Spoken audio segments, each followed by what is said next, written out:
ভাই, আমি বিশ্বাস করি যে আমি যেমন কর্ম করব তেমন ফল পাবো।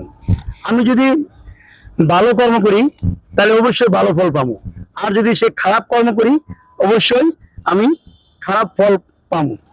সম্পূর্ণরা আমার উপর নির্ভরশীল, এবং আপনি যদি ভালো কাজ করেন আপনার উপর নির্ভরশীল, আপনি যদি খারাপ কাজ করেন সেটাও আপনার ভুক্তভোগী। তাই ভাই, আপনাদেরকে বলি, মানুষের কথা শোনার আপনার কোনো প্রয়োজন নাই, আমারও কোনো প্রয়োজন নাই। কারণ আমি তো জানি যে আমি ভালো করতেছি না খারাপ করতেছি। আপনি তো জানেন যে আপনি ভালো করেছেন না খারাপ করেছেন। সুতরাং আপনার কর্মের উপর সবকিছু নির্ভর করে।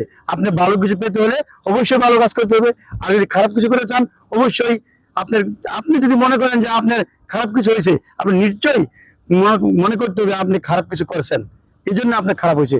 সুতরাং ভালো কিছু করার জন্য চেষ্টা করতে হবে, এবং এই পৃথিবীতে আমরা কয়দিন আর বাঁচবো, এজন্যই প্রত্যেকটা কাজ, প্রত্যেকটা নিঃশ্বাস যাতে আমাদের ভালো কাজের পরিণত হয়। আসসালামু আলাইকুম।